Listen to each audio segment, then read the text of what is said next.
কুরআনুল মাজিদে মধ্যে আল্লাহ বলেছেন, ইউসাব্বিহু লিল্লাহি মা ফিস সামাওয়াতি ওয়া মা ফিল আরদিল মালিকাল কুদ্দুসুল আজিজুল হাকিম হুয়াল্লাযী বাআসা ফিল উম্মিয়িনা রাসূলাম মিনহুম ইয়াতলু আলাইহিম আয়াতিহি ওয়া ইউযাক্কিহিম ওয়া ইউআল্লিমুহুমুল কিতাবা ওয়াল হিকমাতা ওয়া ইন কানু মিন ক্বাবলু লা ফি দালালিম মুবিন। এটার অর্থ হচ্ছে, আকাশমণ্ডলীয় পৃথিবীতে যা কিছু আছে সবই আল্লাহর পবিত্রতা ও মহিমা ঘোষণা করছে, যিনি অধিপতি, মহাপবিত্র, পরাক্রমশালী ও প্রজ্ঞাময়। এই আসমান জমিনে যাহা কিছু আছে সমস্ত কিছুই আল্লাহর তসবিহ পাঠ করতেছেন, আল্লাহর সেজদায় রত সেই আল্লাহর, যিনি ভাসমান, যিনি মহাপরাক্রমশালী এবং যিনি প্রজ্ঞাময়। আচ্ছা, 2 নম্বর আয়াতে বলতেছে, হুয়াল্লাযী বাআসা ফিল উম্মিয়িনা রাসূলাম মিনহুম ইয়াতলু আলাইহিম আয়াতিহি ওয়া ইউযাক্কিহিম ওয়া ইউআল্লিমুহুমুল কিতাবা ওয়াল হিকমাতা ওয়া ইন কানু মিন ক্বাবলু লা ফি দালালিম মুবিন। আল্লাহ বলতেছেন, এই আসমান জমিনে যাহা কিছু আছে সমস্ত কিছু আল্লাহর তসবিহ পাঠ করতেছেন। কোন রবের? কোন আল্লাহর? যিনি মহাপরাক্রমশালী, যিনি সমস্ত কিছুর অধিপতি এবং প্রজ্ঞাময়, সেই আল্লাহর। সেই আল্লাহ একজন, তিনি উম্মিদের মধ্য থেকে একজন রসুল পাঠাইছেন। কে পাঠাইছে? উম্মিদের মধ্য থেকে একজন রসুল, আল্লাহ রাব্বুল আলামিন। আচ্ছা, যিনি তাদের নিকট আবৃত্ত করেন তাহার আয়াতসমূহ। তাহলে রসুল কার কাছ থেকে আসছে? রবের তরফ থেকে। এই রবই পাঠাইছে।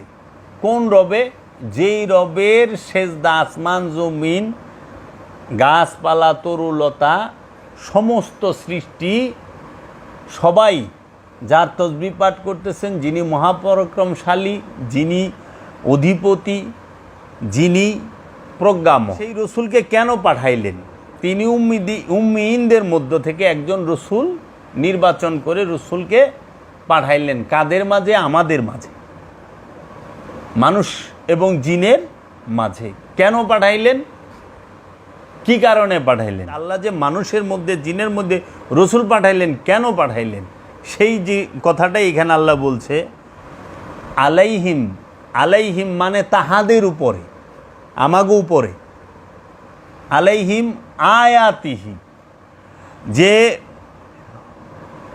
আল্লাহর রসুল তিনি এসে আমাদের মধ্যে আল্লাহর আয়াতকে তিলাওয়াত করবেন। আল্লাহর আয়াত তেলাওয়াত করবেন। খুব খেয়াল করবা কথা, আল্লাহর আয়াত তেলাওয়াত করব কে? আল্লাহর রসুলই। আল্লাহর রসুল ছাড়া আল্লাহর আয়াত তেলাওয়াত করার আর কাহারও কোনো অধিকার নাই। আল কোরআন, আল কোরআন আল্লাহ কয়ে দিছে, আমার আয়াত আমার রসুলে তেলাওয়াত করে। কাদের কাছে করে? এই মানুষ আর জিনের কাছে। এখন সেই আয়াত কাকে বলে? সেই আয়াত কি? সেই আয়াত কি? আরবির এই সহিফা নামক কোরআনের যে লাইন, আরবি লাইনকে আয়াত বলে। আল্লাহ আয়াত কাকে বলছে? আল্লাহ আয়াত বলছে ঈসা রুহুল্লাহকে। যে ঈসা রুহুল্লাহ হচ্ছে আমার আয়াত, জগৎ সময়ের জন্য আয়াত, নিদর্শন। আল্লাহ আয়াত বলছে মহানবীকে। আল্লাহ আয়াত বলছে মহানবীর বংশকে। আল্লাহ আয়াত বলছে মুসা কালিমুল্লাহকে। আল্লাহ আয়াত বলছে নূহ নবিউল্লাহকে। আল্লাহ আয়াত বলছে ইব্রাহিম খলিলুল্লাহকে। আল্লাহ আয়াত বলছে ইসমাইল নবীকে। আল্লাহ আয়াত বলছে ইয়াহিয়া আলাইহিস সালাতু ওয়াস সালামকে। আল্লাহ আয়াত বলছে শুআয়ব আলাইহিস সালামকে। আল্লাহ আয়াত বলছে জাকারিয়া আলাইহিস সালামকে। আল্লাহ আয়াত বলছে মা মরিয়মকে। আল্লাহ আয়াত বলছে তোমার ইয়াকুব নবীকে। আল্লাহ আয়াত বলছে ইউসুফ আলাইহিস সালামকে। আল্লাহ আয়াত বলছে ইসহাক আলাইহিস সালামকে। আল্লাহ আয়াত বলছে আদম আলাইহিস সালামকে। আল্লাহ আয়াত বলছে শীশ আলাইহিস সালামকে। আল্লাহ আয়াত বলছে দাউদ আলাইহিস সালামকে। আল্লাহ আয়াত বলছে সুলাইমান আলাইহিস সালামকে। আল্লাহ আয়াত বলছে নূহ আলাইহিস সালামকে। এরা হচ্ছে আল্লাহর আয়াত। এই আয়াতদের কথা আল্লাহ তিলাওয়াত করতে বলছে এই মানুষের মাঝে, আমানুদের মাঝে। দেহ এই সমস্ত নবীর কথা মহানবী কইছে না সবার কাছে? কেউ জানতো তাদের কথা? কেউ জানতো না। কারণ ঈসা নবীর আগমনের 570 বছর পরে মহানবী আসছে। বুঝতে হবে। এই আয়াত তেলাওয়াত করতে বলছে, এই আয়াত তেলাওয়াত করবে। তারপরে কি বলতেছে? ওয়ায়ুজাক্কিহিম, প্রথমে আয়াত তেলাওয়াত করব, তারপরে ওয়ায়ুজাক্কিহিম, তোমাদেরকে পবিত্র করবে। আমাগো নফসকে, মানুষের নফসকে, জিন এবং ইনসানের নফসকে পবিত্র করবে কে? আল্লাহর রসুলে। আল্লাহর রসুল ছাড়া অন্য কেউ মানুষ এবং জিনের নফস পবিত্র করার ক্ষমতা রাখে না, আর অধিকারও নাই। আল্লাহ মানুষের নফসকে পবিত্র করার জন্য, নফসকে পবিত্র করার জন্য রসুল পাঠাইছে। নফস পবিত্র করার জন্য, দেহ পবিত্র না। দেহ পবিত্রের লেগে পানি আছে, সাবান আছে, কইরা লইন, কাপড় আছে, মাটি আছে, ইগিনাতে কইরা লনগা। দেহ পরিষ্কার করানোর লেগে রসুল লাগে না, দেহ পরিষ্কার করানোর লেগে নাপিতের কাছে যাওয়ান লাগে। আর নফস পবিত্র করানোর গেলে রসুলের কাছে যাইতেইব। মোল্লা দিয়া নফস পবিত্র হয় না, মোল্লা দিয়া নফস পবিত্র হয় না, পানি দিয়া নফস পবিত্র হয় না, পানি দিয়া দেহ পবিত্র হয়, পানি দিয়া কাপড় পবিত্র হয়, বাসন পেলা পবিত্র হয়। কিন্তু নফস পবিত্র করতে গেলে রসুল লাগবে, রসুল ছাড়া নফস পবিত্র হবে না। এই জন্য রসুল পাঠাইছেন নফসকে পবিত্র করবার লেগা। এখন রসুল নফস পবিত্র করার শিক্ষা দেবে। সেই নফসকে কেমনে পবিত্র করবা? সেই নফসকে পবিত্র করবা আল্লাহ রসুল বলে দিছে। তুমি কি করো? প্রথমে আমি যে আল্লাহর রসুল, এই রসুলের উপরে ঈমান আনো। ঈমান আনার পরে এই রসুল যেভাবে সালাত শিক্ষা দেয়, দায়েমি সালাত, সেই দায়েমি সালাত করো। দায়েমি সালাতের মধ্যে মাধ্যমে নফস পবিত্র হয়। রসুলের যে শিক্ষা দিছে কি? সিয়াম মানে রোজা, এই রোজা করো, সিয়াম পালন করো, নফস পবিত্র হবে। তুমি জাকাত দান করো, জাকাত দাও রসুলকে, রবকে জাকাত দাও, আমিত্বকে জাকাত দাও রসুলের কাছে, রবের কাছে। নিজের ইচ্ছাটাকে জাকাত দাও রসুলের কাছে, রবের কাছে, তখন যা তোমার নফস পবিত্র হইব।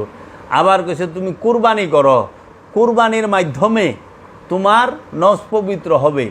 আবার কইতেছে তুমি হজ করো, হজের মাধ্যমে নফস পবিত্র হবে। তো নফস পবিত্র করার মাধ্যম কে?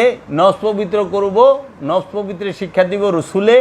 আর এই রসুল কিসের মাধ্যমে নফসটা পবিত্র করা যাবে? সেটা হলো সালাতের, দায়েমি সালাতের মাধ্যমে, হজের মাধ্যমে, জাকাতের মাধ্যমে, কুরবানির মাধ্যমে এবং আমলে সালেহার মাধ্যমে। এই বিষয়গুলো যখন তুমি করতে পারবা তখন তোমার নফস পবিত্র হবে। এরপরে তোমাকে রসুল শিক্ষা দিবে কি? ওই আল্লিমুহুমুল কিতাবা, এবং রসুল আপনি কেতাব শিক্ষা দেন। রসুল কি করবে? তোমাদেরকে কেতাব শিক্ষা দেবে। ওয়াল হিকমত, এবং হিকমত শিক্ষা দান করবে। হিকমত মানে হলো প্রজ্ঞার জ্ঞান, হ্যাঁ, প্রজ্ঞা, জ্ঞান, উইজডম, এইটা শিক্ষা দিবে।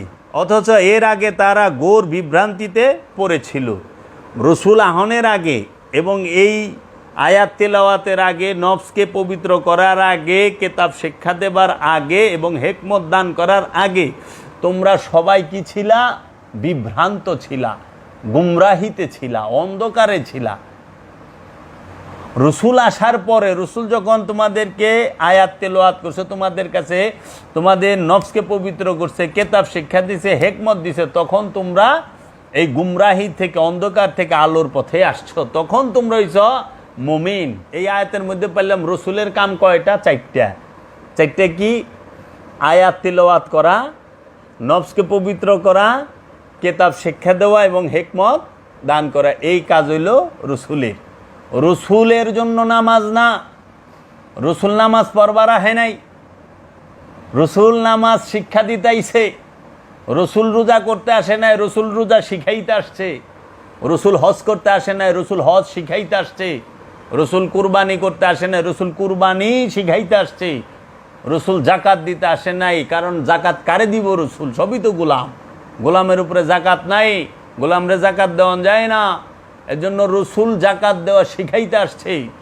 আর এই উমাইয়া আব্বাসিয়ার 5-8 মৌলবী, এই ওহাবি, সালাফি, এই খারিজির দলেরা, এরা কি করছে? রসুলকে নামাজ পড়ায় যাইয়ে দিছে।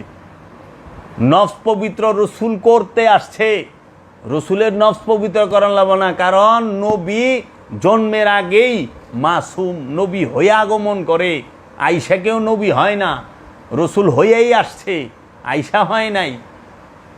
তাহলে তারা খান্নাস মুক্ত নফসের অধিকারী, পরীক্ষামূলক নফস নিয়ে নবী রসুল আগমন করে না। তাইলে আর আজকে সমাজে প্রশ্ন করে মানুষ, নবী কি নামাজ পড়ে নাই? নবী নামাজ যে পড়ছে তার কোরআন একটা দলিল আছে? কেউ দেখাইতে পারবো সারা কোরআনে নবী নামাজ পড়ছে এর একটা দলিল আছে? কোরআনে কি কোথাও আছে যে ইয়া আইয়ুহান নবী আকিমুস সালাত ওয়া আতুজ যাকাত? আছে? নাই তো। কোরআনে আছে ইয়া আইয়ুহাল্লাযিনা আমানু আকিমুস সালাত ওয়া আতুজ যাকাত। কোরআনে তো এটা নাই, হে নবী সালাত কায়েম করেন, যাকাত আদায় করেন। হে রসুল সালাত কায়েম করেন, যাকাত আদায় করেন। এটা আছে সারা কোরআনে কোথাও? না।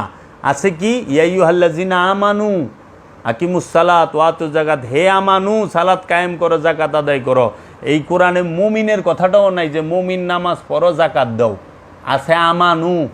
আর এ আমানুর বাংলা অর্থ মোল্লায় মুমিন করে থুয়া দিছে। তো তুমি তো অর্থই পড়ছো ভুল, তো তুমি শিখবা কি? মুমিন আরবি শব্দ, আমানু আরবি শব্দ।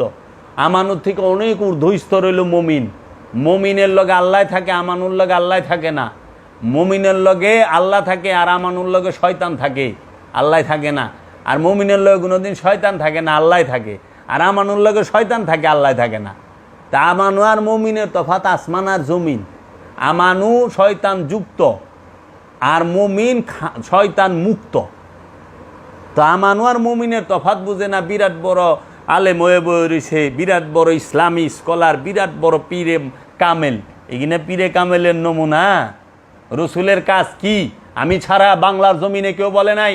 যদি কেউ পারে দলিল দেখাক যে একটা কিতাব লিখছে রসুলের 4টা কাজ, আমি জাবের ছাড়া কেউ বলে নাই বাংলাদেশে। প্রথমে আমি বলেছি, আমি হলফ করে বলতেছি যে রসুলের কাজ 4টি, বাংলা ভাষায় বাংলার জমিনে যে রসুলের কাজ 4টি।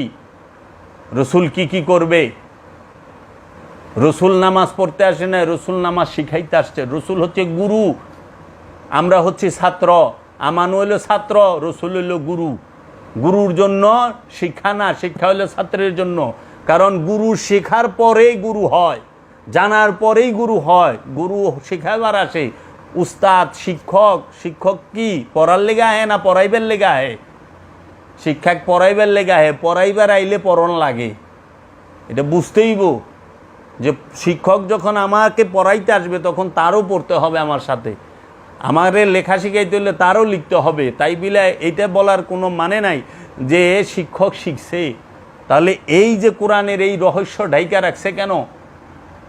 এখন আমি যখন সালাতের কথা বলি, আমারে প্রশ্ন করে, আচ্ছা আপনি সব বাদ দেন, আমার একটা কথার উত্তর দেন, বলেন তো রসুল কি নামাজ পড়ে নাই? রসুল কি নামাজ পড়ে নাই? হ্যাঁ আর না বলবেন। আমি বলছি সুজা না, রসুল নামাজ পড়ে নাই, রসুলের জন্য নামাজ না। কোথাও কোরআনে হুকুম নাই রসুলে না। সত্যের মানদণ্ড হলো কোরআন আর সহি হাদিস। 2 নাম্বার হাদিস, জাল হাদিস, এগুলা না।